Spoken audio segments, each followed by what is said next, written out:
Rolling Dice and Taking Names is sponsored by The Broken Token, creator of high-quality gaming accessories and storage solutions. Visit them online at thebrokentoken.com. Hey y'all, grab a moon pie and some hot cocoa because it's time for Rolling Dice and Taking Names. Today, Marty will tell us about his trip to BGG Con, and Tony will be jealous of Marty's trip to BGG Con. The guys will also review Newton and Brass. Tony wasn't the only one jealous.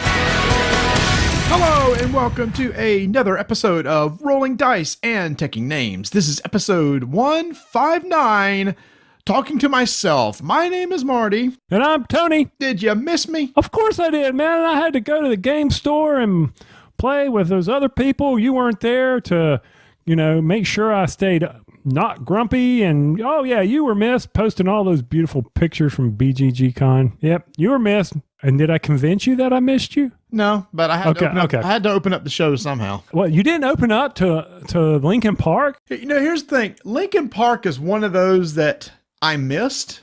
As in, like, when they were big, I wasn't really listening to a lot of new music at the time, so I totally missed the Lincoln Park phase. And I was probably going to lose me a lot of cred with a lot of people, but in fact, I had to go hear the song. Curious if I'd heard it. I had not. And in fact, I can't even name a Linkin Park song. Now, if I heard a popular Linkin Park song, I'd go, oh, okay, I know that, but I wouldn't know it was them. Yeah, I mean, I have a CD in the car. Yes, my car still has a CD player and it still works. And I do have a CD in my car of Linkin Park that my daughter bought for me so that I could experience the music. So when I came up with this, it was all about the title more than anything, because we got to play Brass again. You and I got to play Brass.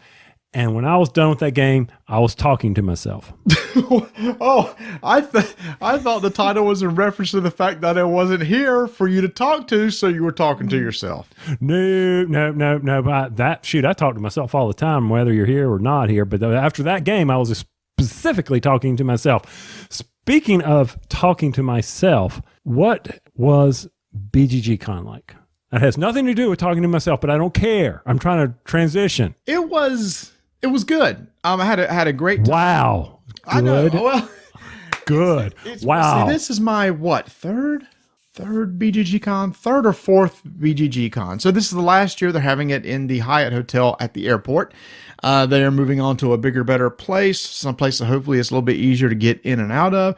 But it's always a good time. It lived up to what previous years were. A lot of people there, a lot of gaming. Everybody was very friendly.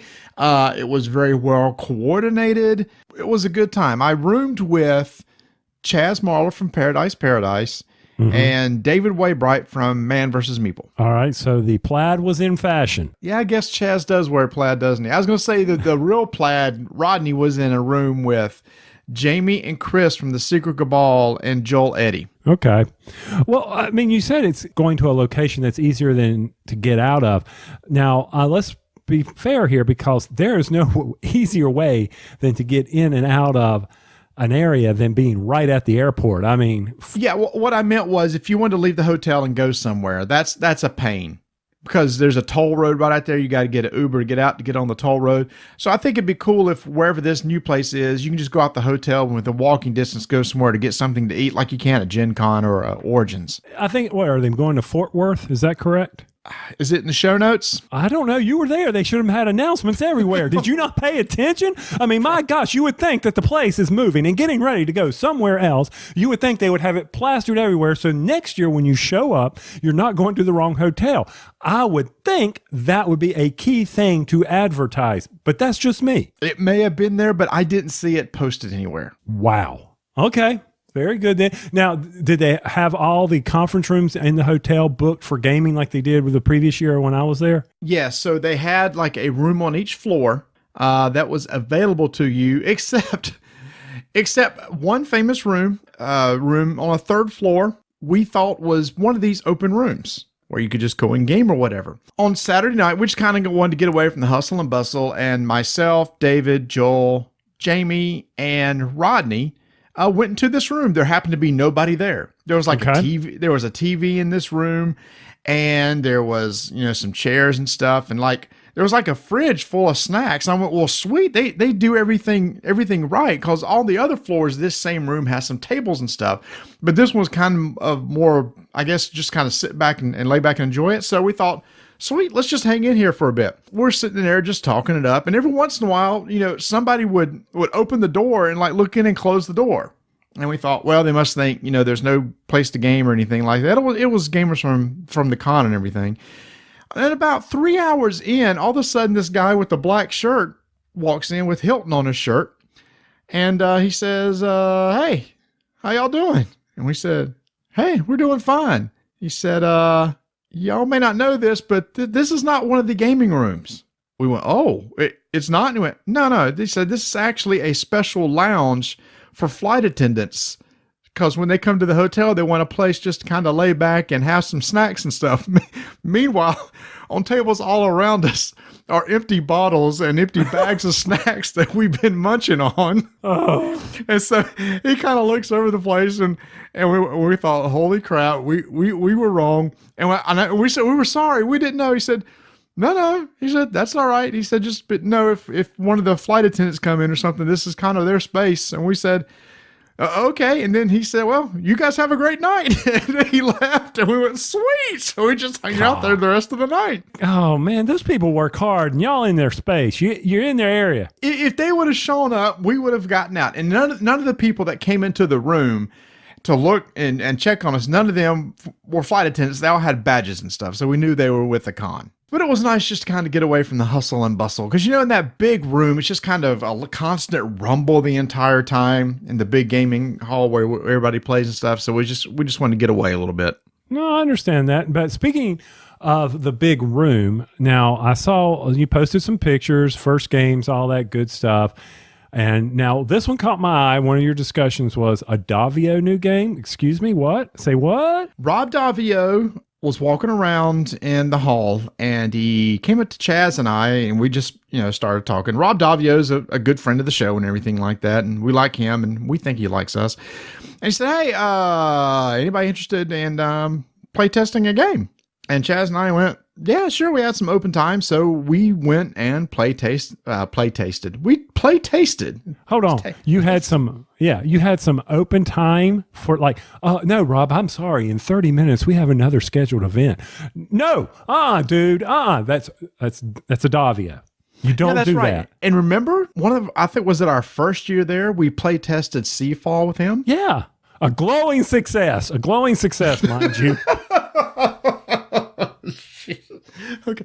Anyway, we play tested Seafall with him, and it was years of development after that. It finally came out. So we went to a back room, and we sat down and play tested this game. It was about an hour and a half. He just wanted to check mechanics. He wanted to make sure some mechanics and everything was balanced. And obviously, since it was a play test, I can't say what it is. Did you sign an NDA? I did not sign an NDA. But, well, Rob is a buddy, so no, I'm not going to sit there and tell you what it is or what it's about. It's a game, and he's working on it. So I really can't say much about it, because he already said, 2 days later after I played it, I said, thanks for asking us to come play. He said, oh, I've already even changed it since those 2 days. So what I saw on Saturday is going to be totally different than what, we see in the future, much like Seafall was. So anyway, it was fun to do that. And I said, now, Rob, when you're ready to announce the game, you're going to come on our show and talk about it. And he went, oh, yeah, sure. So we'll have him on the show when he's ready to announce it. And I asked when, and it's one of those things, it's ready when it's ready, but hopefully we'll hear something in 2019. Well, we're not going to wait around for him to get ready to announce that. We'll have Rob on first quarter of next year. Yeah, that's right. Yeah, he actually contacted us and say, hey, you guys want to talk some games and baseball and food? I think he was living off the high because the Red Sox just won the World Series. And I can understand that. So anyway, I got to play Rob's new game. Can't talk about it, but there are a lot of other games that I can talk about if you want to hear about it. Sure. So just, I guess you're just going to lean back in the chair now. Yeah, I am. Might as well. I mean, not that there's any professional jealousy in this room. No, you get to go to the BGG Con, get to hang out with all the people. You got to sit near the cool kids. Eric Lang was table right behind you with Hunter and all those other people. And yeah, you got to hang out with a designer or Keyforge. Yeah, I'm not done yet. Yeah, you get to talk in a minute, big boy. Your BGG Con having fun self. The first game we played is something you might be interested in. Railroad Inc. from CMON. Well, yeah. A roll and write. And Tony, I will trains. Say, yep. And I think I actually like this game better than Steamrollers. Ooh, careful there. I think it's a little more, it's a little more simplistic.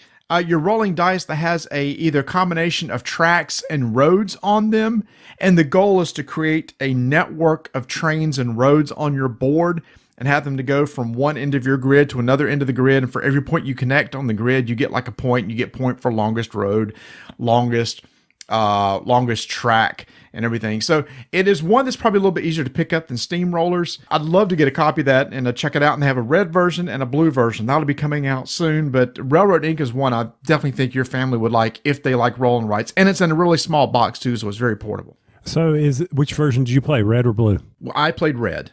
So you played the blow 'em up version. Blazing Red edition. Yeah, but we didn't use those special dice. So you can just play just a normal game or throw in the special dice. Okay, well, very good. Railroad Inc. Yeah, that's probably going to be in the miniature market hold while I patiently wait on the Asmodee map release from, what is it called? Map, oh God, the word I'm thinking of is they're going to release it from the people to lower the prices. God. They're going to release it from the people to lower the prices. There's a map amnesty. Thank you. Yeah, that word.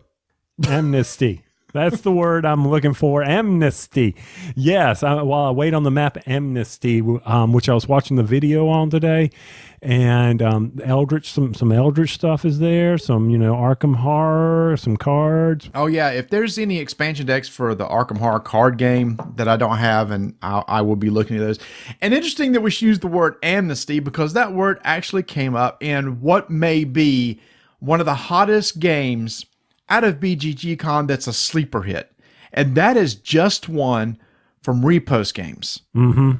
This is a simple party game that actually, Tony, you and I demoed at Gen Con. Say what? I think you and I did it. I know I did. We sat down at a booth and it was a quick party game where you had little markers and a whiteboard. Somebody had a card with 5 words on it. And when they picked up the card, they would tell you which word they want to give them clues for. They didn't look at it.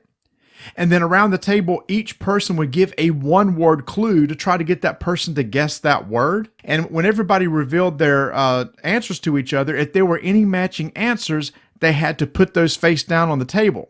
So the goal is they had to be kind of discreet. You can't be too obvious, because if you're too obvious, you'll probably match somebody else's clue and give them less clues to use.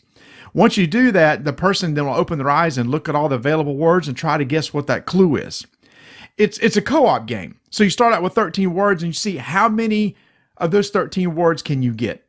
Did you not play that with me? No, you were playing that probably with your other friends, the friends you went to BGG Con, not me. First off, party game, Grumpy Tony. No. I played this at Gen Con. I know you did, but I did not play this. This is like I said. No, you were playing with your other friends. I'm telling you. That's fine. Are you sure? Okay, anyway, regardless. I'm 100% sure, big boy. So this showed up here, and actually one of the guys from Repost sat down and taught it to us. As soon as he taught it to us, I'm like, oh yeah, I played this at Gen Con. And we had a blast with it. It's so simple. It's like, I said, why hasn't anybody thought of this? This is so easy. Give a 1-word clue. Everybody gives a clue, and you try to figure out what the missing word is. The catch is you can't be too obvious. And one of the words that we actually had was amnesty. So somebody picked a word, and we had to give them a 1-word clue for amnesty. I said peace, and I think somebody else said peace. We matched, so we had to hide those. And so then everybody else showed their clue, and he actually got the word, which was really good. I can't remember what the other words were. That was the hit of the con, man. Everybody was playing that game, and anytime somebody was taught that game, they just fell in love with it. And there was a store there called Common Ground Games or Common Gains that was the only one there that had the copy. It's not even officially released yet. Everybody was going there dropping $25 and buying it. I even brought a copy home to play here for Thanksgiving. See, look at you spending the money. I like that. It's good. And my family is really going to enjoy this game. I came home and explained to them the rules in 30 seconds and they went, yeah, that sounds cool. But here's the mind-blowing part. The designers of this very simple party game are the guys that designed Seventh Continent. Another game you have never played with me. You really should play Seventh Continent sometime. Okay, so what's amazing is such a deep, integral gaming experience from the minds of these couple guys, and they came up with this quick party game too. It's just amazing. When you're a good designer, I guess you could just make anything across the spectrum. Or they were sitting there trying to relax from Seven Continent, and they were just kind of doing this little pickup thing. Hey, let's do this. And next thing they know, they got a hit game, especially after everybody talks about it, posts about it. All right, well, I'm looking forward to playing this at our next play date. I swear, when you play this for your neighborhood friends and your family, I guarantee you're going to pick up a copy of this game. It's that good. All right, we'll see. We'll see if Grumpy Tony can handle it. We'll see.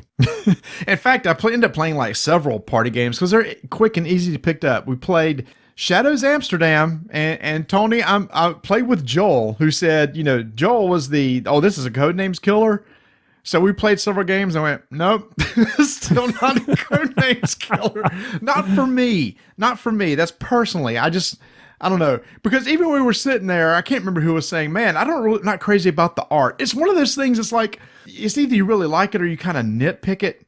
But anyway, so we played Shadows Amsterdam again. We played The Mind. And this is what we played 6-player Mind. Ooh. Yeah, we played with Eric Lang. Eric Lang was really cool, man. He was just walking around. He came up to us and said, y'all play a game? I went, yeah, sure. So we sat down and we played. He said, let's play The Mind. So we played The Mind in a 6-player. And Eric is funny to play with, man, because we played where you just don't talk at all. You can't talk. Typically in The Mind, you could say talk, you go, no, you go. It was no talking allowed. It was just looking at each other. And we actually got up to like 5 or 6 cards with 6 players. It was insane. And then we played Time's Up. You've played that, right? Oh, yeah. Time's Up, yes. Yeah, so this was one of the funniest things I think I've ever seen. Rodney was there playing with us. Again, we had like 6 people and Eric. So Rodney says, let me teach you the rules. And Rodney goes, no. Eric goes, no.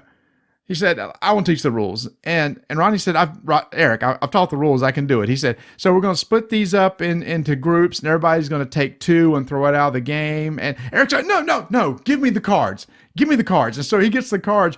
He just breaks up into 2 piles. Say, here's your pile, and here's our pile. Ronnie's like, Eric, that's not how you do it. And he said, well, I want to play it this way. This way is much better. And then Eric said, and what we're going to do is we're going to have first round where you can say anything you want to guess a clue, and you got a minute. Rodney said, Eric, you only got 30 seconds. He said, Rodney, this is my game. We're going to play 60 seconds. And Rodney's like, Eric, that's not the way it's supposed to be. You're supposed to take out 2 cards. Everybody throws 2 cards away. They get to look at the cards, and then you got 30 seconds. And Eric goes, this is my game, Rodney. Rodney was getting mad. I've never seen Rodney, because Rodney's the rules guy. He's always the one that people come to as the rules guy.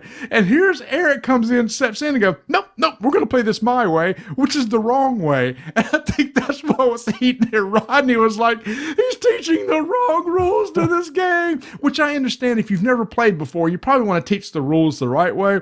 But I was just sitting back, just laughing at those two. It was like 2 Canadians going at each other. I didn't think it was possible for 2 Canadians to go at it like they did. Just play the game. It doesn't matter how, as long as the general gist of it's there. What's 30 seconds? Oh my goodness, come on. I don't know. But anyway, so we played that. That was a blast. And I also got to play, played the mean game of Estates with Eric Lang. Yeah. Oh my gosh. That was funny. Eric was metagaming us, man. He was like acting like he knew exactly what everybody was going to do, but I don't think he really did, because Estates is a bidding game where you bid on the rights to gain access to a block to put into your city. When somebody threw out a bid, he just put down a number of bills saying that's probably going to be the max bid right there. Mm-hmm.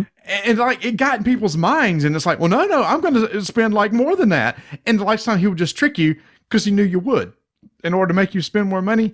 Yeah, Eric's kind of a ruthless guy to play games with. Well, that's what he does. He knows how people think. I like that. Get into it. There's more to the gaming than just following the rules, obviously. It's the social interaction, and Eric knows that. Have a little fun. My heavens.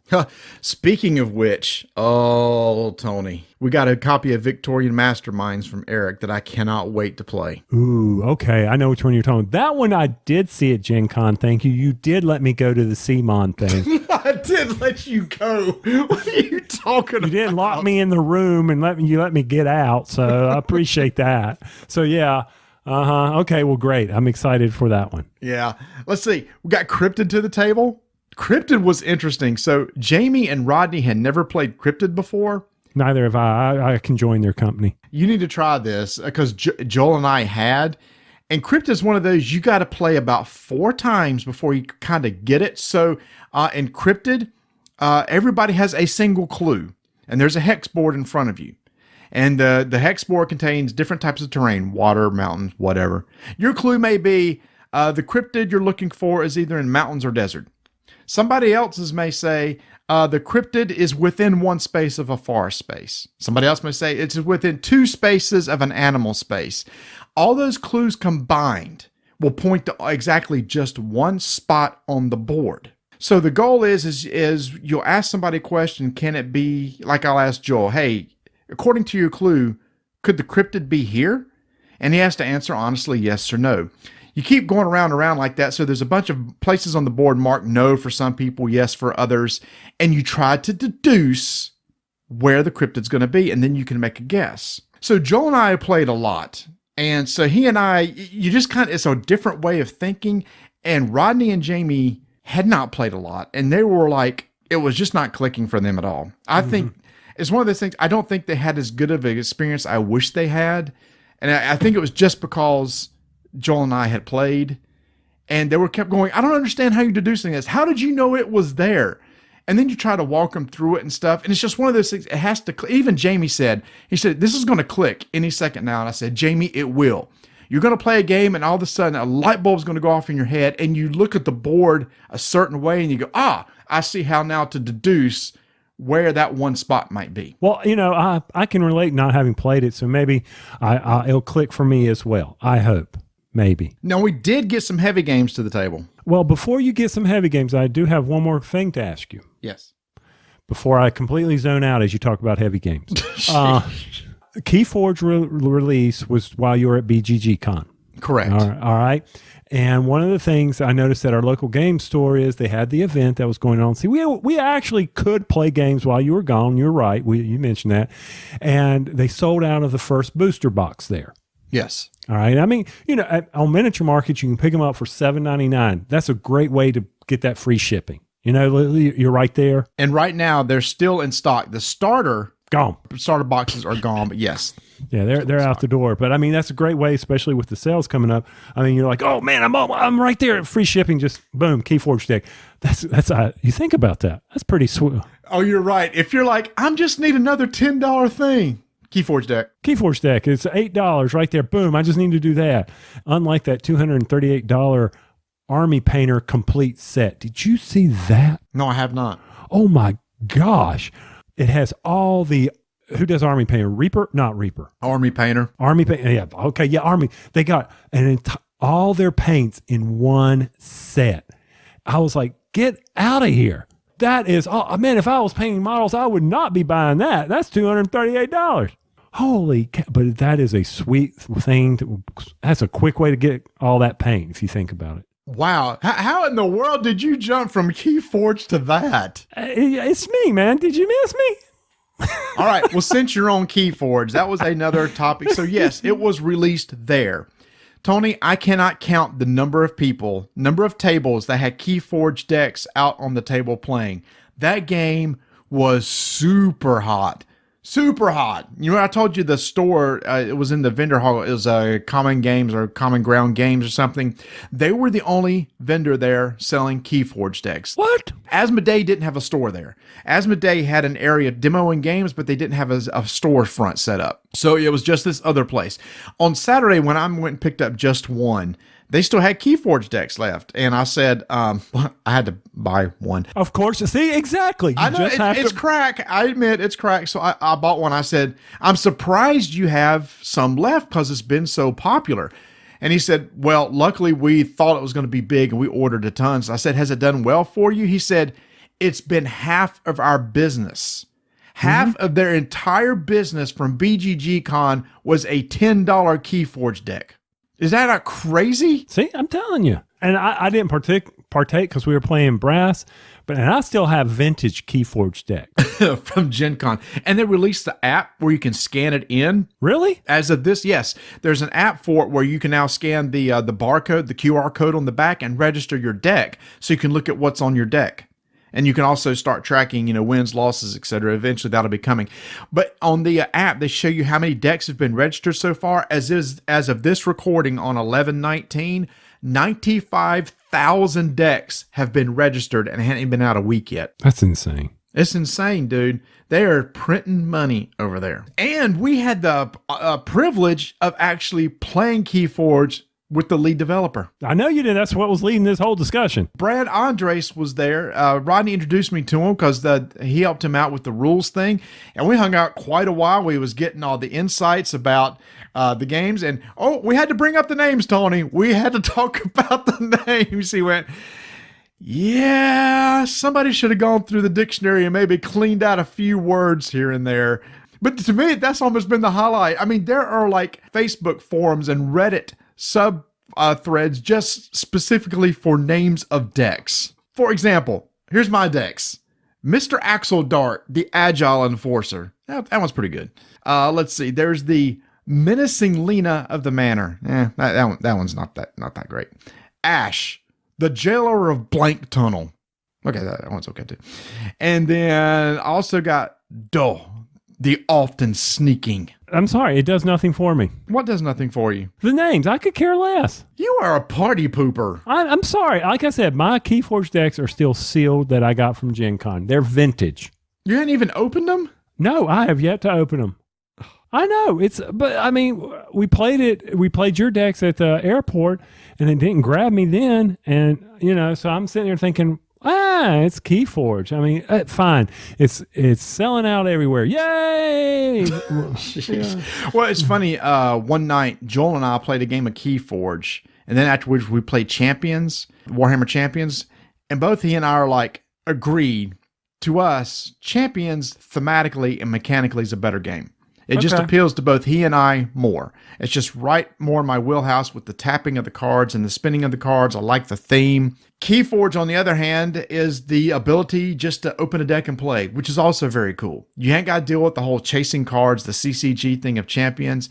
Keyforge is a little bit easier to get into, so if you're just now trying to get in that style of two-player card game, Keyforge is definitely a place to start. And I told somebody today, to me, I relate like Pokemon is to Magic as Keyforge is to Champions for me. Pokemon's like that entry kind of level game, kitty art and everything like that. And Magic is like the more serious, mature game. That's the way I see Keyforge. Keyforge is kind of like, has the cartoony more type art, easier to get into. And then Champions is the more, serious art. It's a CCG, so it's a lot heavier and tougher to get into. And speaking of Magic, somebody went and bought some starters. Chaz and I first night went to Target to get snacks, drinks, etc., because everything's so expensive at the hotel. He said, we'll just buy our own drinks, bring them back. We were walking by the toy aisle. I was like, Chaz, there's some Magic decks over there. And we looked at each other. It's like, wouldn't it be fun to play some Magic? And both of us dropped $15 on a starter deck and went back to our hotel room and played Magic that night. And let me tell you, I had fun. Not like fun where I'm going to go buy a booster box or anything like that, but it was just fun playing Magic. It's just such a simple, straightforward game, and the decks were really well balanced. So yeah, we played Magic a couple nights before going to sleep. Oh, you're killing me, dude. You're there at BGG Con, all this newness and hotness, and you're dropping it on Magic. I like that. Okay, well, you want newness and hotness? Yeah. Underwater Cities. This was a game that was big at Essen. David Waybright has been bugging me since before we got to BGG Con. You got to play this game. You got to play this game. You got to play this game. You got to play this game. It's from Delicious Games, and it's eventually going to be coming out from Rio Grande over here in the U.S. So we finally got a chance to play it, and I agree. Underwater Cities is a solid Euro game. The theme is you have a board that you're trying to build. Guess what? underwater cities on a board that are connected by tunnels. And each of the cities you can make plants to generate resources, and those resources can be used to build other cities, and eventually they can be used to convert it into what? Victory points. Very good. And that's the whole, it's a basic Euro, but the cool thing about it is it has this neat action selection mechanic. It's a worker placement game. Okay. Except the workers are little pieces of cardboard, not meeples. And on the board, there's 3 colors areas that have different actions. There's red, green, and yellow. And to take an action, you have also a deck of cards in your hand, and you play a card to be able to take any of those available actions. If the color card that you played happens to match where you put your worker, the card also has an ability on it that can trigger. You don't have to. You can use a different color card than just discard it. But if you do trigger, it does things like instants. It puts it into play, maybe for in-game scoring, or a passive ability that says, hey, the next time you do this, you'll get this. It's kind of terraforming Mars in that aspect. You know, when you take cards and you build a tableau and you could trigger them and do things in the future, that's what Underwater Cities does. So it's very terraforming Mars in that aspect. But the unique thing is how you activate actions with those cards, and you could double up on actions if you match the color. So in that aspect, I totally get it. I think that mechanism is really cool. The rest of it is very samey to me as many other Euro games. I get the appeal. It's from that card selection mechanic. So if you're interested in games like Terraforming Mars and stuff, you owe it to yourself to go try this when it comes out from Rio Grande. And it will be out when? Yeah, that's not in my show notes either. And finally, probably the heaviest game that I got to play at BGG Con was a game that Chris Miller from the Secret Cabal was really wanting to play, and that's Cerebria. And Tony, if for anybody that listens to the Secret Cabal, but they've already talked about this game and they really like this game and they enjoy it. They've been sharing pictures of it and stuff. So they were excited to teach it. They being Jamie and Chris. And this is a game with a really unique theme. It's by the same people that did Tricerion. So it's a heavier game. And the idea is that you're in somebody's mind and each of you are playing a particular emotion. There's a team of 2 that's the happy emotions, a team of 2 that's the gloomy emotions, and then another team of 2 that tries to bounce between the 2. And it's almost like an area control game where you can play some cards on the board and put some of your tokens on the board, with blue being happy and red being gloomy, and you're trying to have more of a certain color bead in a certain area. The people who are playing balance are trying to make sure that around the whole board it's kind of balanced between blue and red. It's a game that has a ton of actions on it though. So on your turn, you could take any action of like a list of like, geez, it was like 8 to 10 actions.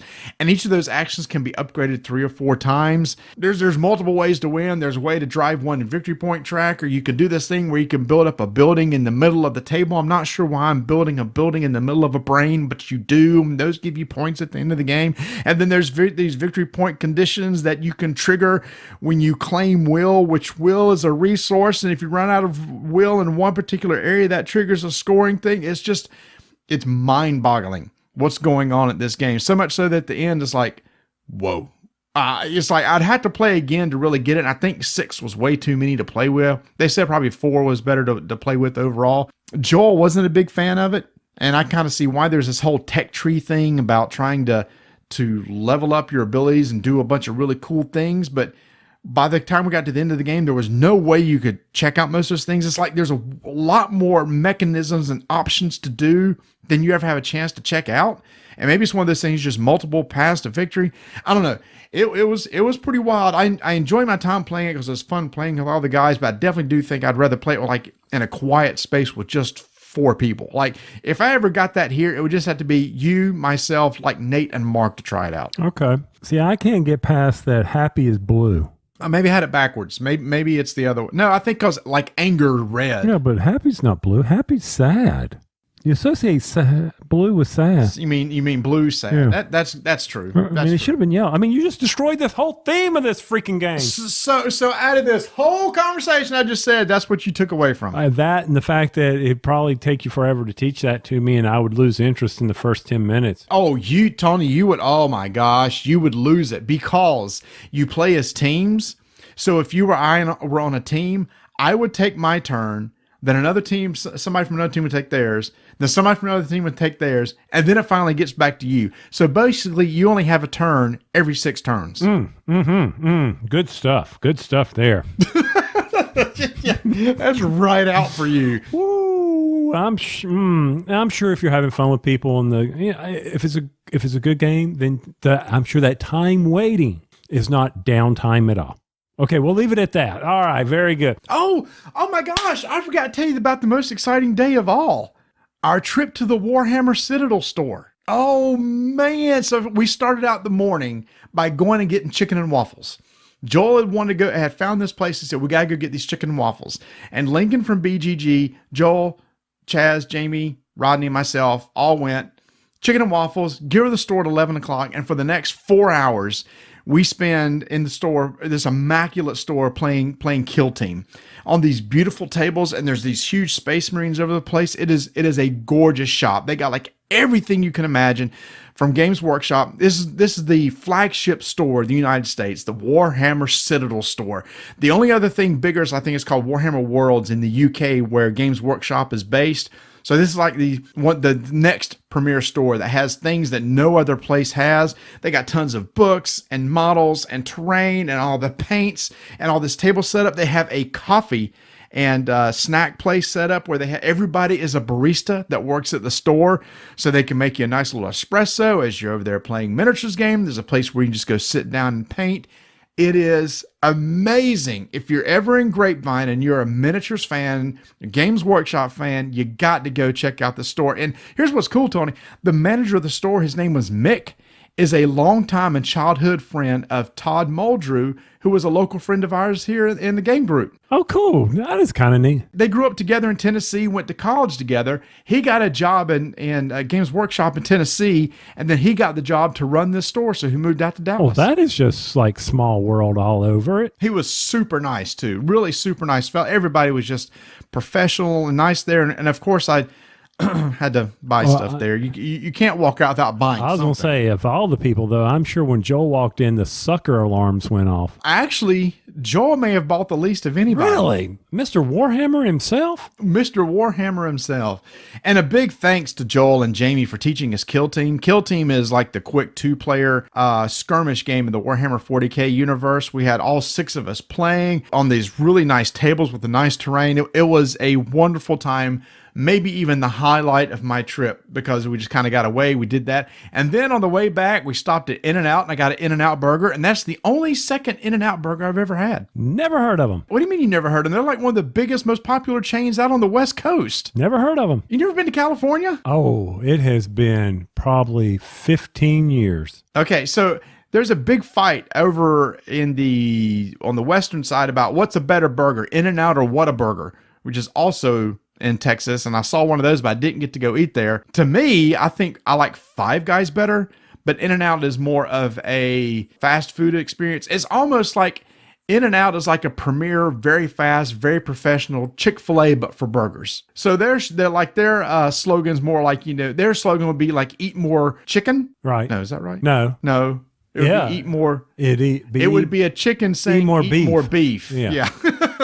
Because Chick-fil-A is a cow saying eat more chicken. So what about compared to a Shake Shack, though? I've never been to a Shake Shack. I know, I haven't either, but we're going to get a second one down here where people stand in line, which is ridiculous. Wait a minute. We're getting another Shake Shack? Where's one now? Park Road. Oh, I never go down Park Road. Do me a favor. Summarize it in under 2 minutes so I can time mark the podcast so people can skip to just that point. BGG Con was an amazing experience. They do a fantastic job. The main point of the con is to get together, hang out with friends, and play games. Got a big gaming area, a huge library, that a very sophisticated system of going in. Everything's barcoded. They scan your badge, the game, you check it out, you bring it back. Everything that you want's there. Brand new stuff from Essen is there. They have wonderful events. The hosts are super nice. Highly recommend going check it out there sometime. The next year is going to be in a different location. We'll see how it changes. But if you've never been to BGG Con, you owe it to yourself to check it out, whether it be the fall version, which is a lot bigger, or the smaller one in the spring. Did I do it in under 2 minutes? I didn't have a timer on you. You said you had a timer.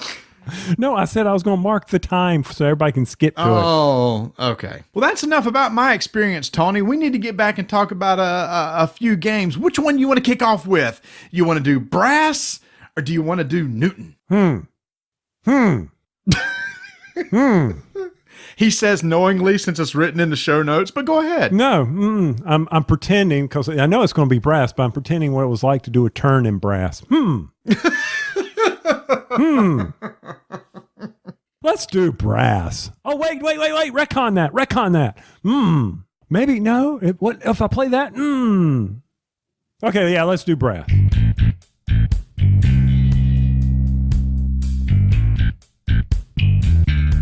TheBrokenToken.com needs to be on your Christmas list, people. Plain, simple. They got some accessories to stuff your stockings with. That person who's looking for something to buy for you, make sure that they have TheBrokenToken.com in their favorites. Shoot, they might even be able to put in your stocking the Gloomhaven insert.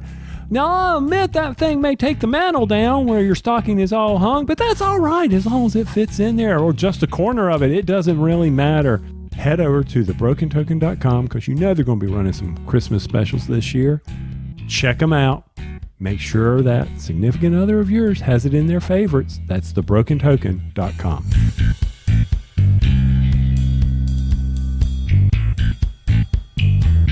Well, if you're still with us, you get to hear us talk about a game that Marty and I both played instead of just Marty playing at BGG Con. So I might have some input here, but then again, it may be over quick. And we played it together and separately. I played it without you. We played it together. Then you played it by yourself. So we played it several times in several different conditions. So I wonder what the outcome's going to be. But anyway, this, of course, is Brass, Birmingham.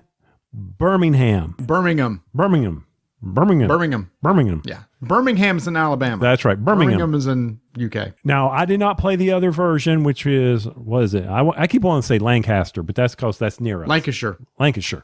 Right. And that's actually the one that I have, which I have not opened yet. But before we get all into that, this is published by Roxley, designed by Mr. Wallace himself. That's Martin Wallace. He's been on the show. For those of you who didn't know that, you can go back and listen to that interview. Great interviews about Wildlands. Just pointing that out for everybody. Matt Tallman and, of course, Gavin Brown. So those are the three designers behind this very intricate get victory point game by producing some stuff. And if you got the Kickstarter version, you got some really sweet components. But I mean, if you want to learn how to play the game, don't listen to us. Go watch it on Watch It Played. That's it, man. Plain and simple, Marty. What'd you think? My God. That is like the worst overview I've ever heard of such a game. No, it's right in line. It's got some great components, designed by Martin Wallace. What more do you need to know? There was a previous version of Brass, but it was Lancashire. It was just the Lancashire version is the original version of Brass, and they added some new mechanisms to this game when they came out with Birmingham. Well, if you talk to Mark Cole, all they added was some beer. Well, yes, they added some beer, but there's also a push your luck element in the other game that doesn't exist in this game that I actually like in this game better. I think the unique thing about this game, and yeah, from the 30,000 view, it's your typical Euro. You're trying to put stuff on the board that generate resources to get more stuff on the board, and the whole goal of victory points. It's a standard Euro game. But in the typical Martin Wallace flair, it has some really cool card mechanics where, much like, I talked about with Underwater Cities, you had to play a card to take an action when you put down one of your workers.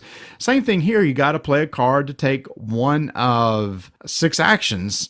And the cards sometimes mean something and sometimes they don't, Tony. Okay, I don't know really. I mean, the cards mean everything because without the cards, I mean, like Martin Wallace's whole thing is how he has simplicity. You don't need a lot of text. You don't need to be reading a lot of stuff. Well, I mean, what's on the cards? There's locations on the cards or a type of resource. And sometimes those are used when building, because if you want to build in a particular location, you have to play that location card. or if you want to build a certain type of place that produces a certain good, you play that card. But when you want to do some other actions, it doesn't matter what card you discard, which is why it's important to manage the hand of cards that you have, because you might want to save this particular card that has a location to play it in the future, and you got to decide which one of these do you want to use for building a network or a canal or rail links, which is part of the game. I understand your point there, but I mean, Mark Kell actually did, when he was teaching it on my second play, he did this in under 5 minutes. I mean, he's played it enough to where it's like, okay, wow, Mark, that was outstanding. Well, teach me in 5 minutes. On your turn, like you said, you're using the cards to do your action. You're either building one of the many things that are on your tableau, which could be a factory, it can be ironworks, it can be a coal car, it can be pottery, it can be the cotton gin. So you have to discard a card. A brewery, a beer brewery. A brewery, that's absolutely right. You have to discard a card in order to build one of those items. And then when you do that, it either has to match the commodity or match the city where you want to place it. And in these cities, those commodities or factories or whatever are indicated on the various boards. Certain cities have 2, some have 4, all depends. And when you build it, you have to pay your money, and you also either have to use iron or coal. And depending on where it is, you either buy it from the market or you can get it from someone who has placed it out on the board. Building is probably the most complicated aspect of it because you're trying to manipulate the buildings. Also, you can build your network. A network of either in the first phase, network of canals, second phase, network of railways. And so from that, you're building cities, connecting them through your network. So at the end of the phase, you can score victory points. Person with the most victory points wins. That's the hardest phase. And that is how I look at this game. That's how I talk to myself about this game. The building is the hardest thing. If you get through that, the rest of the actions you can do are simple. So simple, like discarding 3 cards to pick up 2 wild cards that you can use later that let you build anywhere or build any commodity anywhere. Or better yet, you can pass. I like the pass action. Nobody ever passes, though. But it's an action. There's a thing, everybody has a tableau full of tokens, and I think, to me, one of the drawbacks is the setup. It takes a lot of time to set up your board with all those tokens you got to stack on your board. But those are the tokens that you're going to use to build. But you have to build starting at the lowest level and work your way up. And some of those buildings you can only build during the canal phase. And if you didn't get those built during the canal phase, you need to clear them off the board so you can get to the next level of that type of building. So one action is just discarding any card and removing 1 or 2 of the lowest tiles from one of those industries. You're doing the development action, which also costs you iron. And then there's also, like you said, the scout was just getting a wild card. Hey, everything's about money in this game. Don't be afraid to take a loan. You could just discard a card and take $30 from the bank. Now, one thing I do like, Tony, is how the income works in this game. There's a track around the board that says victory points and an income track. And as you move up that track, you're going to make more during each income phase. And what happens is if you take a loan, it drops you back down that income track, so it's harder to generate money. So yes, you got a big wad of money, but now you're making less per round. And typically you get up that track by building buildings. Every time you build a building or sell stuff, it'll tell you on the little token how far to move up your income track. That was the one thing that kept pissing me off. What's that? Well, you remember when we were playing, I'd flip over the building, I'd move up 4, and it's like, okay, so you count on this side, you move up these 4, 1, 2, 3, 4, but you take a debt, you go down in bigger chunks. Yeah, so basically every 3 levels only increases you by 1 income level. But when you take a loan, it doesn't drop you 3 of those spaces. It drops you 3 levels. So you have to go back up 7 to 8 spaces before you get back to where you were on that particular level. Yeah, that's some serious usury there. But you know what? You had to take a loan. Most people do take loans. This is one of these things. Don't be afraid. In a lot of games, it's like, ooh, I'm not going to take a loan. That's only like a last ditch effort. No, you probably want to take loans in this game because you need the money to get that stuff built, because you got to invest in those buildings so you can generate victory points. And a lot of that's just having a lot of connected networks during the scoring phase. Exactly. And that's the one thing that I kept talking to myself about, is, especially after our other play, is I was sitting there thinking, all right, you're sitting here, you missed the main way to score victory points. And that was through the network. Because When you score the victory points, the first thing you do is you look at your networks. And the victory points are calculated based on the factories that have been developed on the board. In other words, they've been flipped over. And for every flipped over commodity factory in that city, and if your network is connected to it, you can count up those victory points. So it's very important to have all that stuff flipped over. And that's one of the interesting things about you talking about these flipping over of coins of tokens. When you build a coal mine or ironworks, little cubes go on that tile representing coal or mine. And during the course of the game, people are going to build buildings that are connected to those mines, and they can use, in fact, they actually have to. They have to use the coal and iron works that is closest available to them. And if all the coal or token or iron tokens are removed off the tile, it just automatically flips. That could be your mine. It could be somebody else's. So typically, you always try to build near your mine so that you can do it. The same thing with the beer works. But the nice thing about the beer works, and Tony, I think one of the more confusing things is, based on what type of resource you get, there's different rules. With ironworks, there was no connection needed in order to get iron. But with coal, you had to be connected to like a merchant. Mm-hmm. in order to get the coal. With beer could be anywhere on the board. If you could go to any of your breweries on the board and remove a beer token, but if you didn't have a brewery, then you had to be connected to somebody else's or merchant that had a beer available in order to be able to do it. Those little aspects of those, where do I take from and what are the requirements for getting iron, coal, and beer, it took a little while to settle in. That point right there is about the supply and demand of this game. The brilliance behind the game, because if there's plenty of coal, then it's easy to build certain buildings because they need coal and it's cheap to buy from the market, or if people have it out on the board. If it isn't, then coal prices drive up. So it incentivizes you. I got close with that word. It was pretty close. It was close enough.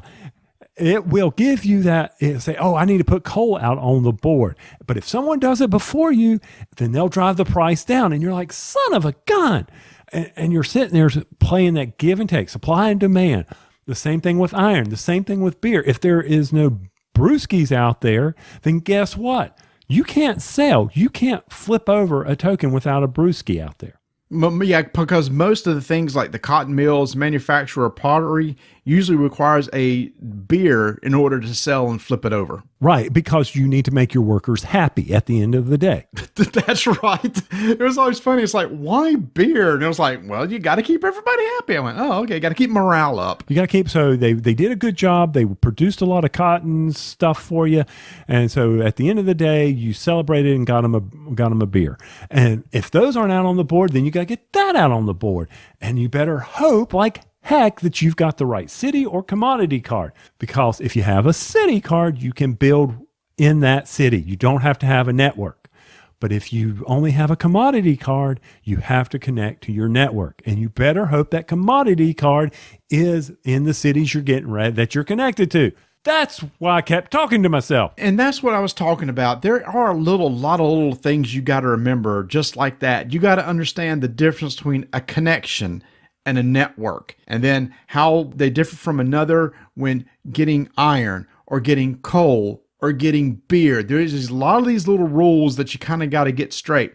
But once you kind of get a handle on it, to me, the game seems to flow pretty well. And thematically, I thought it wasn't like a disjointed experience to me. It's like, I know I need to get this built because it's going to generate some sweet victory points. And to get this built, I need to have it connected to this network, which means I don't have that yet. We're in the canal phase. I need to do a network action in order to put one of my little canal tokens down. Then I'm connected to that city. Then I can build that thing that I can eventually flip over and get victory points. It's very straightforward once you understand those simple mechanics. It's not that bad. I mean, no, it's a quick click for a lot of people. It's like, oh, boom. Like when we were playing with Gaston, me, Mark, and Bert and Gaston were playing. Chris never played it. Mark explained it, like I said, in 5 minutes. And next thing you know, it took Chris maybe 1 or 2 turns, which you don't have a lot of time, but it clicked for him. And he ran away with it. He won this. And there were some things that happened in that game that I realized I really screwed this up. And there was no way for me to recover from it. I was ready. I wish there had been that phase you talked about recently where if you were below this line, you could bow out. So you felt that if you screwed up early in the game, you were screwed for over the course of the game? I was done. Really? Oh, I was. Okay. I didn't experience that. I never felt like, I screwed up so bad I can't fix it. So two things happened in the game I played. Number one, my network was too small. Or my connections in the canal phase were too small, and not enough stuff got developed in that area. Okay. And so not enough buildings got flipped over. Everybody else scored in the 50-point range when it came to victory points at that time. I was down in the teens. Oh. That was 30 to 40 points I had to overcome. And then when you put on top of the buildings, I'm done. There was nothing for me to do. And I'm talking to myself. I'm like, why did you screw up so bad? What did you do wrong?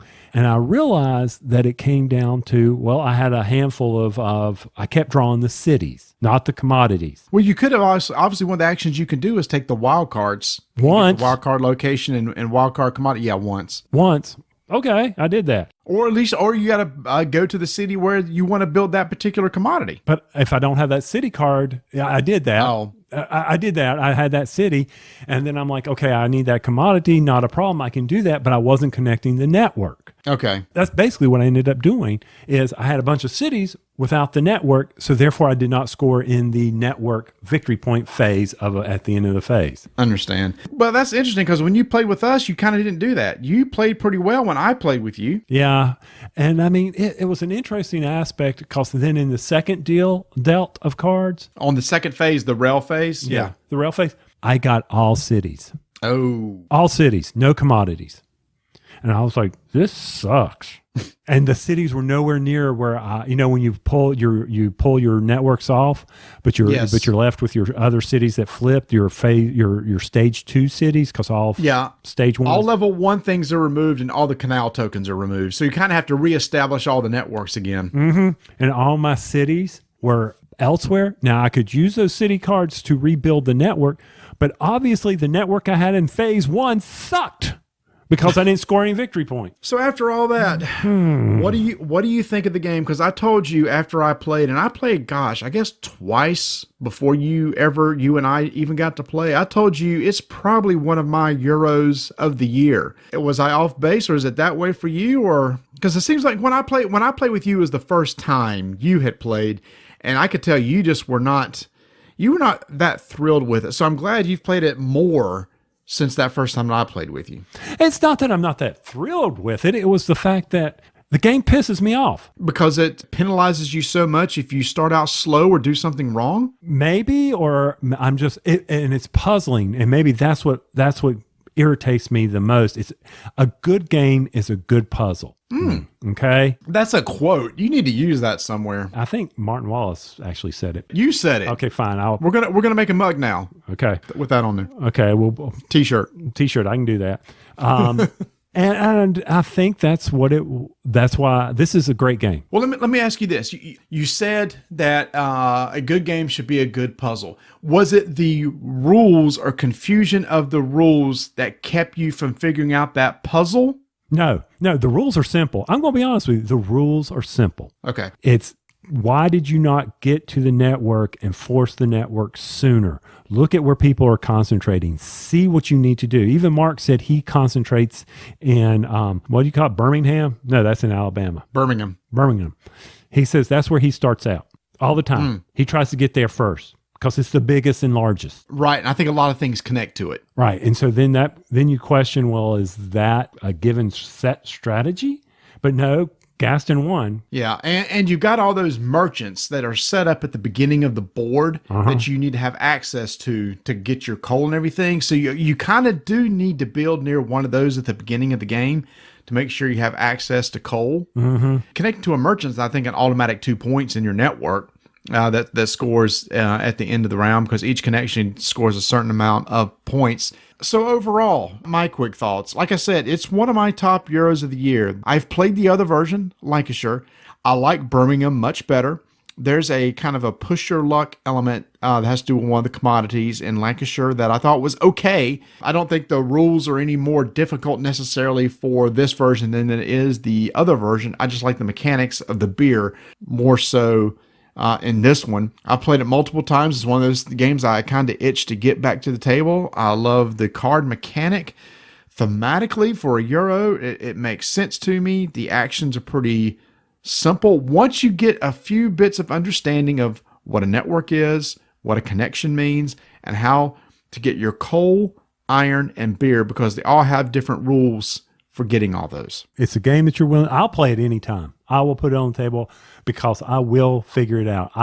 This is one of those games that I'm pissed about because I want to win it. Yep. I will play this till I win. Just one quick thing I also like about this too. During the course of a round, you're going to probably be spending a lot of money to build things. One thing I like is how the player order is determined. Mm-hmm. The person who spends the least each round gets to go first the next round. So that's also part of it too. You may decide, holy crap, I don't want to be last. So I don't want to build that particular thing, which is going to cost me a lot of money because that will change the player order each round. I mean, the little things like that, I agree with you, but I was actually I had a lot of income. And I'm like, why did I not score a lot of points? And in the second phase, I did. I scored a lot, but I could not make up that deficit. So that kind of said, all right, driving home, talking to myself about it, thinking what I was going to say here, I was like, okay, you got to get it back on the table. You got to play. But I will say this, I think you and Mark and everybody's convinced me that the version I have, because I got the other part of the Kickstarter, I may be looking at possibly selling it. There's nothing wrong with it. And some people prefer that version. I just like, personally, Birmingham better. But you know what? That's a good sign to me, Tony, of a Euro game. Lots of times, Euro games are forgettable. You get it from the table and you walk away and you don't think about it. To me, if you're driving home and talking to yourself, it must have left some sort of impression to go, okay, I think I can figure this out. I want to try it again. It left an impression. That's Brass Birmingham, a Kickstarter that Tony and I backed, I guess, what was it, earlier this year or last year? I don't Can't know. remember when we it's been, I get on my Kickstarters confused. So glad to see this version. If you haven't tried it, if you like a good, solid Euro game, Brass is it. I'm glad to see it remade. It's a gorgeous game. The action selection mechanic is really cool, so it will stay on my shelf. Tony, even if you decide to sell or get rid of Lancashire, know that we have multiple copies of Birmingham lying around between myself and Mark.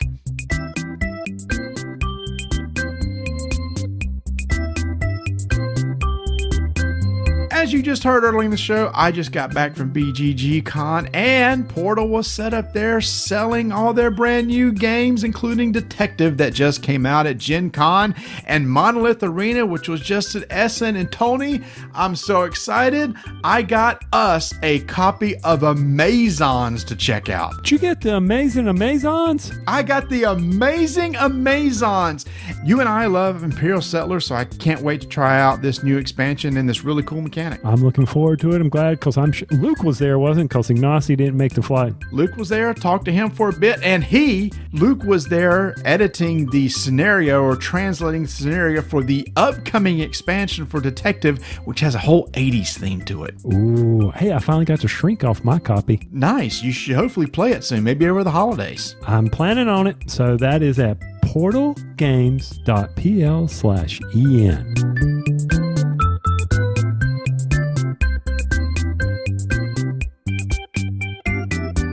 One of our favorite games from last year was Lorenzo El Magnifico from designers Nestor Mangione and Simone Luciani. That's why we were excited for about a new game that's coming out this year from them, published by Simon.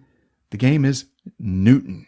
And Tony, you and I got a chance to sit down and play this game about famous designers and inventors who are going around... Was it Italy? Doesn't really matter. They were going around a map, visiting cities. Meanwhile, their students were trying to learn things and move up a tech tree. Okay, so you're trying to move around a board and do certain things and get victory points. First off, you know how when you come out strong with a game and everybody loves it, expectations are there. And I think our expectations were pretty high for Newton. They were pretty high just because of the love that we have for Lorenzo El Magnifico. Yeah. Now everybody's thinking, uh-oh, they're fixing to really talk bad about this game. That does sound like we're setting it up for a failure. That's not the case, but we'll say off the bat that this one, I don't think impressed us as much as Lorenzo. No, I don't think it did either. And I think one of the big letdowns for me was there was some complications, or it wasn't particularly clear from the rule book how certain mechanics work, and that slowed us down. Yeah, it did. And before we get into some of that, I think the unique thing about this game is the action selection mechanic. Yeah. It's almost, it's somewhat deck builderish. Everybody starts out with a standard 6 cards in their hand, and you're going to play over a course of 6 rounds, and there's 5 actions per round. And on your turn, you're going to take one of those cards and put it in your tableau to take an action. And each of those cards is split into 2, a top half and a bottom half. The bottom half has an icon indicating what action that you want to take that turn. Yes. It does. And it could, you want to ask me what type of actions? Well, you can move on the map. You can, where you advance your students. You can travel. That's right. You can move your scientist around the map and visit locations and take cubes to indicate that you've been to certain locations. You can do the technology action, which is, like you said, moving one of your students on a different board up a certain tech tree, and you can go across instant bonuses that will give you little things like points or potions that can be used or some money or victory points. You can play a work card to move your token along a track to generate money. And then there's also lessons. Now, Tony, this is the part where there's a section of cards in the middle of the table that you can choose from. And during lessons, you're going to take one of these cards into your hand. Now, all these cards are much like the ones in your hand, except that most of the cards in your hand have a blank top and an action space on the bottom. What's in the market is the same thing with the action space on the bottom, but usually there's a benefit along the top. Maybe it's an instant ability to get you money or a victory point, or maybe a potion, and a potion can be used to do some conversions for you. It's like a wild card almost. Or it has books on them. And that's where we had some confusion, was those books. Because for me, this game, when we were getting done with it, I'm sitting there thinking, oh my God, how bad did I miss this? What did I completely screw up? And that was gaining knowledge, because you've got to fill the bookshelf. Everybody's player board has a library on it. And one of the actions you can take is called study. And there's different squares on the board that indicates things like, if you've been to a certain location with your scientist and you take the study action, you can take a book token from your shelf and cover that space. But there's also places with different color books. There's like a green book or 2 green books or a blue book. Those books must be displayed in your player area where you play your actions.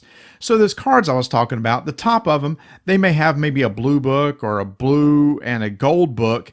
And when you go to cover up that space, you have to have those certain color books visible in front of you, and then if so, you cover up that space on the study, and your goal is to actually complete a row or a column, because they will generate points for you at the end of every round if those columns or rows are filled.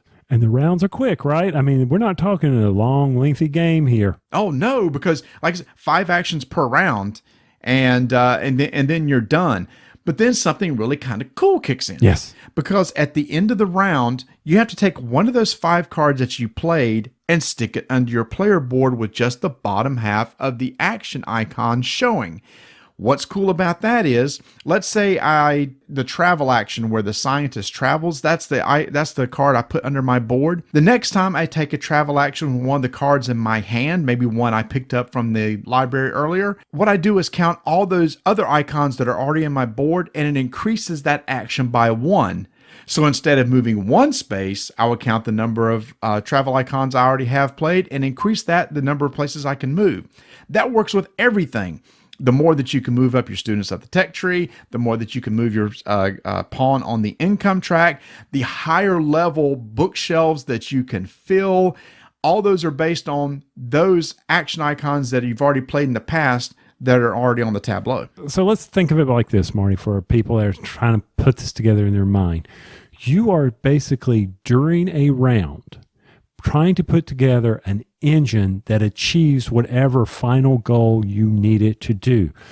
Be it put a number of books on your tableau so you can do the bookshelf at the end, or in the map where the students are moving, there are certain areas where they land. If you have those number of books displayed on your tableau, guess what? You can take that bonus. It's like an in-the-game victory condition bonus. Yep. Yeah. Or you'll pick up, you can add to your tableau one of those additional actions like study or learn. You can pick up one of those tiles, and all that stuff is out on the board, and that is put out randomly at the beginning of the game. So there's your replayability for this game. But it's one of those things where you have got to really think forward how you're going to want to do your moves. And like if our total example, if you have multiple icons, you can move additional spaces and stuff. When it comes to those cards in the middle of the table that you can pick up to put into your hand to kind of do a little bit of deck building, that's considered the lessons action. There's 3 levels of cards, level 1, level 2, level 3. Well, to claim one of those level 3 cards, you need to have 2 other lesson icons showing when you activate that with the card from your hand. Now, you also do have a wild card that you begin the game with. And a wild card is when you play it, you call whatever action you want and add the number of previous icons that are already out there to buff it up, basically. But there's also something else you got to decide, Tony, because you're getting rid of a card at the end of every round. Yeah. You don't want to put down 5 of your best cards because one of them is going to go away. So you're absolutely right. And that is one of the hardest decisions you've got to make, because you know you're getting rid of it. But I don't want to get rid of the books. I need the books for the next round. But I've got to get rid of it. Well, what lesson cards? Well, we don't know what lessons cards are going to come out next because they all get wiped before the next round. Oh my gosh, where's my people?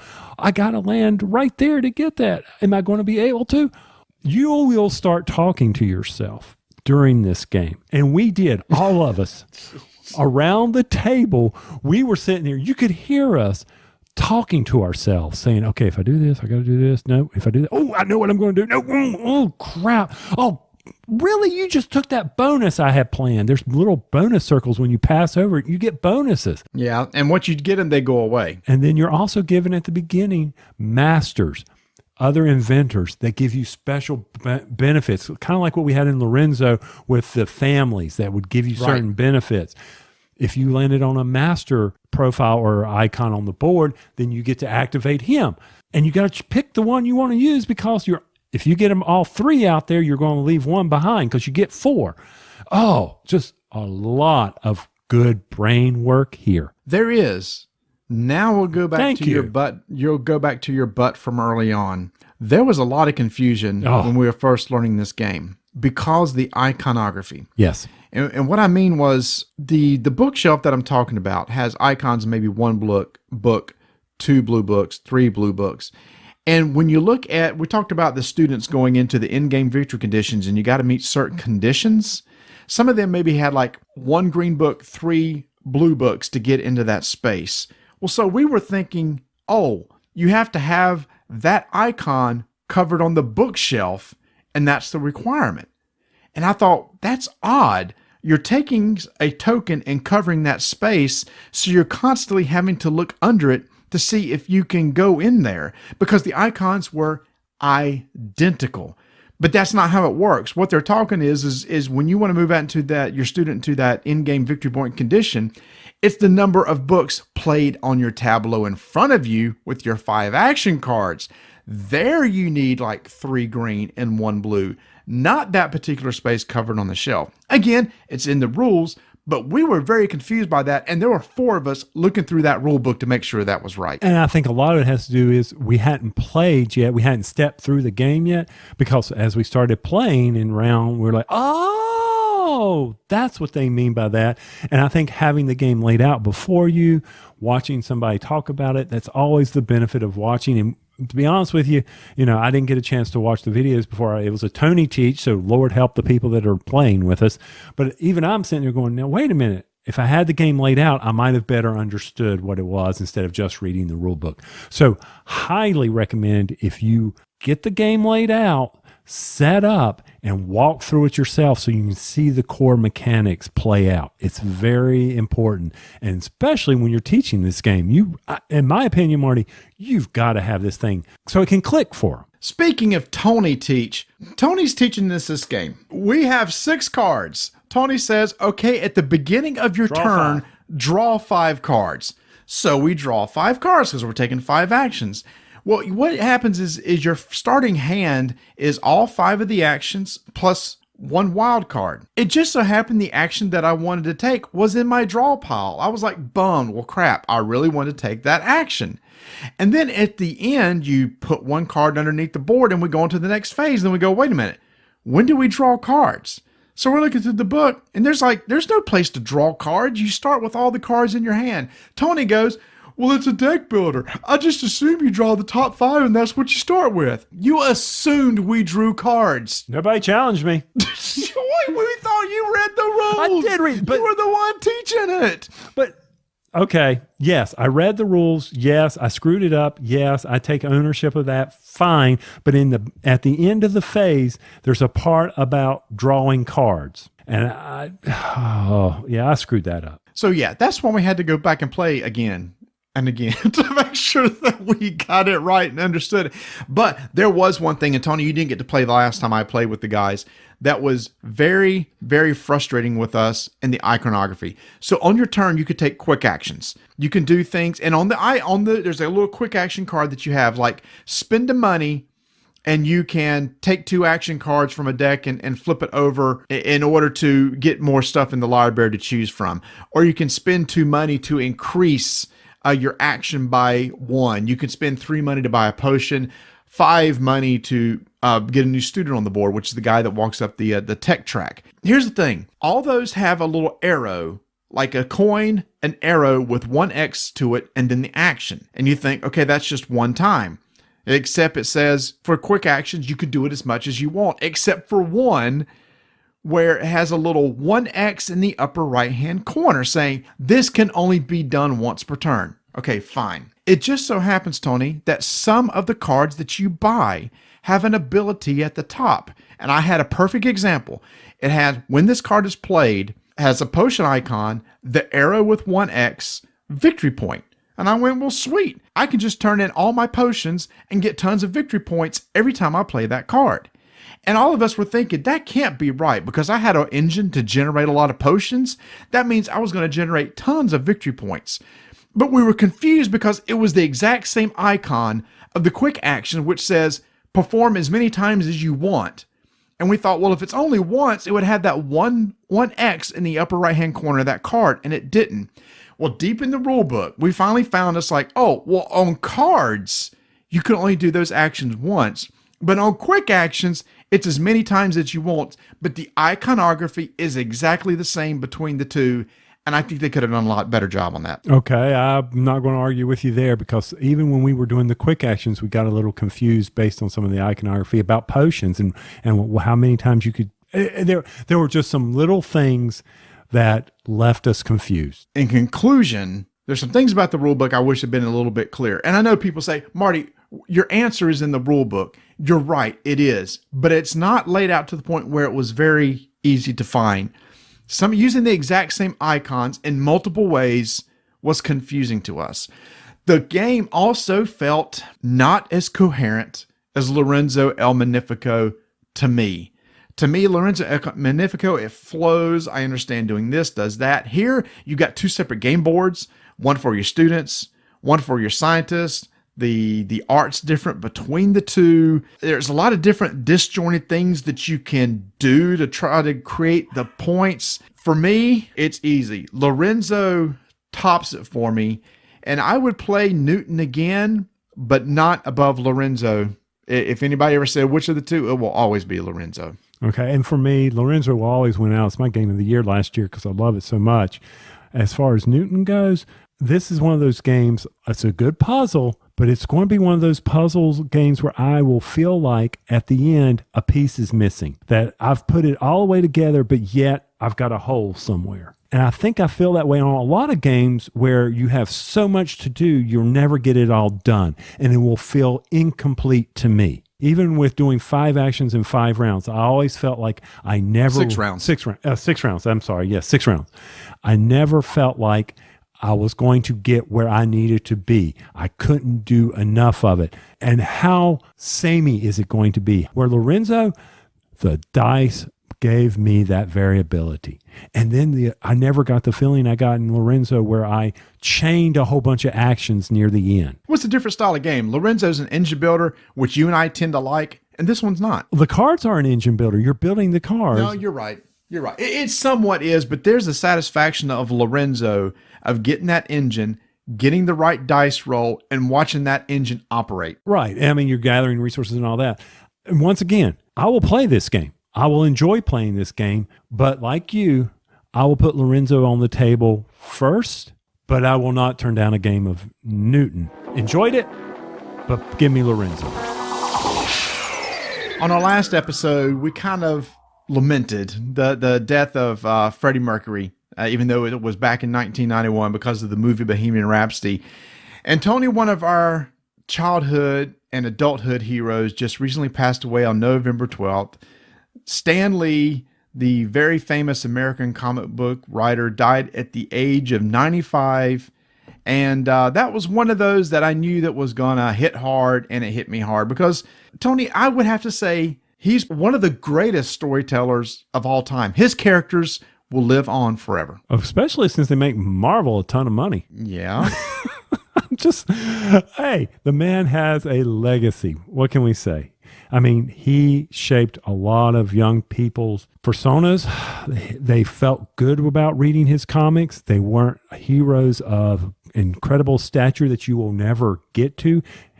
I don't know if it's true, but for me, every hero of his had a flaw, and he made sure they did. It doesn't matter who they were. You never had a Superman, but your Spider-Man, you knew you could definitely relate to him. He was trying to create these characters that you could relate to. In the 60s, he was very much on the forefront of integration into his comics.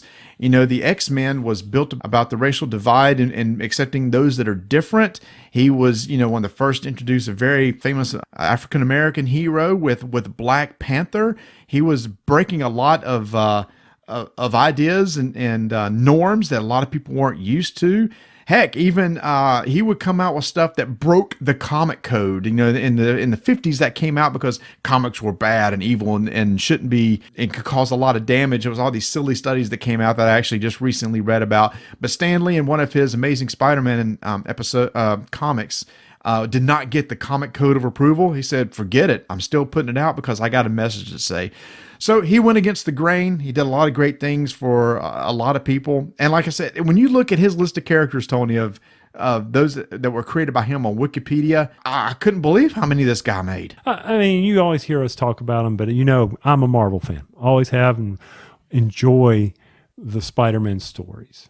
I mean, we all knew it was coming soon because you kept hearing that, the stories that, Stan Lee's going to pass away. But you didn't realize that, I knew he was going to pass away soon, but did you realize that it would hit you like it did? And at 95 years old, I mean, he had lived a long life, and my family got to meet him. I got to shake his hand, give him some moon pies. They did that one year. They did that one year when I was at Origins. He was here in Charlotte for the Charlotte Comic Con, and they said, we have to go because this may be the last time we ever had a chance to see him, and it was. So they have a picture with him, and they actually gave him a moon pie, and he got a kick out of that. Oh, and over on our Board Game Geek Guild, number 1589, I put out a poll when this occurred about what are some of your favorite characters. It's interesting to see how the guild responded. Over 100 people responded. Spider-Man was leading the way, and that's why I put him first, so he would win because he's my favorite. Sorry. Hey. No. And then, X-Men, Captain America, Avengers, Doctor Strange. That got a lot of votes. That was pretty neat to see Doctor Strange. That was a weird, interesting comic. It's one of those things that we'll see where Marvel goes, see if they continue. Because I don't know, did he have some direction left in the company even though he had stepped away? Yeah, I'm not sure. All right, let's take it up a notch. Let's take it up a notch. I didn't mean to bring everybody down, so yeah. There is a Kickstarter out there. Now, this is a game called Atlantis Rising by Elf Creek Games. They're bringing it back. This was out by Z-Man Games a long time ago. And if you had an original copy of Atlantis Rising, you could have sold it for like $100+ on eBay. Marty, I have this game. Oh. It's not worth $100 anymore because I waited too long. But that's okay. Because guess what? It's one of those games I picked up and I've never gotten it to the table. It looks cool, man. A co-op worker placement. That's kind of itching a scratch I didn't know I had. Right. And they've got a lot of upgrades to it. So I'm sitting here thinking, all right, where am I? Because, I mean, this thing ends on December 1st. I'm really hoping I can hold off on all this sale stuff over at Miniature Market and get this thing back. I'm sitting here thinking, $69 for the deluxe edition. For a game that I have sitting on my shelf already that I've never played. But I always wanted to play it because it's a hard co-op worker placement game. Oh, what do I do? What do you want me to do? Doesn't matter because if you back it, you'll just unback it before it's over anyway because you have buyer's remorse. I'm still waiting on my Fireball Island. I've got Gentis coming. This game won't be out until late. I could back it and completely forget about it. That's typically what happens with most Kickstarters anyway. If you're interested in it, if you got to play Atlantis Rising and you didn't know about this, then go check it out over on Kickstarter. I'm still debating left, right, heads, tails. Do I do it? Do I not do it? I have the game. Oh, such a dilemma. And then the buyer's remorse will kick in. I don't know. I don't know what to do, man. I know what people should do. They should go out and fill out our flipping survey. Or maybe not after this show, after the event. Well, you boy, in the comment field, you boys talk too long. I'm not going to tell you what kind of lawnmower I got, but I'm going to tell you talk too long. I'm going to take the survey back. I'm going to fill it out again. Yes, come on. Survey's going to be closing out here soon. Let's go. Fill out our survey. Let us know what we're doing right, what we're doing wrong. You got a chance at some fabulous prizes, some gift cards, impact. Get out there, get your name into the drawings. But more than anything, just give us some idea on how we're doing. I am loving some of the responses we've gotten on the lawnmower survey part so far about, what type of lawnmower do you have? And one of my favorites is, yep, I got an Ergo mower, but the best part about it is my son pushes it. I'm like, yeah. It's a way to do it. Survey's out there. It'll close out. When did I say it was going to close out? You remember? Okay, well, it's going to close out probably before the next show airs or when the next show airs, so be sure to jump on that. Really do appreciate any input that y'all have. And our next episode's our 6-year anniversary episode. Really? Yeah. I'm not buying you anything. What?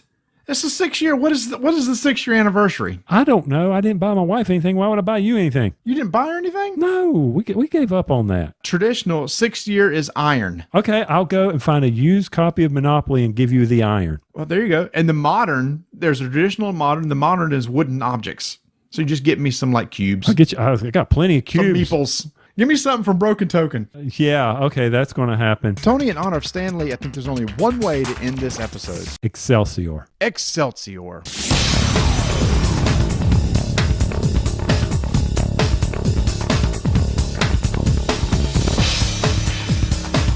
Thanks for listening. Don't forget to fill out the survey for your chance to win gift cards to Miniature Market or a copy of Impact.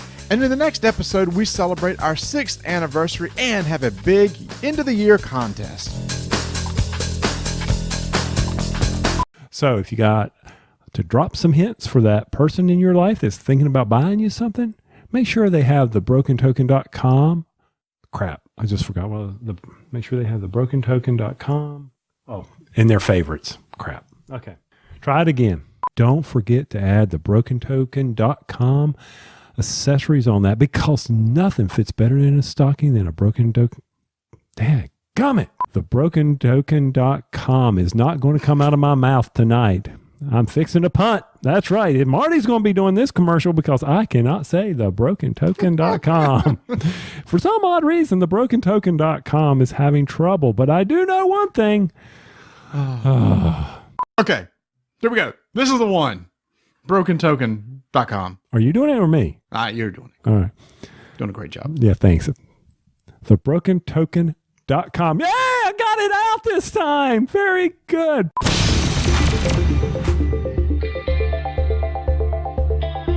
If you missed Miniature Market's big Black Friday sale, well, you missed it. Because it was awesome. The number of sales and the amount of things they had discounted was crazy. Yes, it was. Okay. But hey, remember when Miniature Market servers couldn't stay up? Yes. They stayed up this time. Kudos, guys. Well done on that. When the big sale offers, well, they were able to hang on to it this time. And lucky for me, Sagrada sold out. Boom. So I didn't get a copy. Stuff sells out quick. As soon as that list comes out, you got to get on it and on it fast. Oh, and you got to buy it and then put it in hold and go back and see if anything else is left. So that's the beauty of this. With Miniature Market, you can purchase it, but don't have it shipped yet. Just put it in hold and keep adding to it until you get over $100 and get that free shipping, which can be done at miniaturemarket.com. And remember, you can always add Keyforge for $7.99.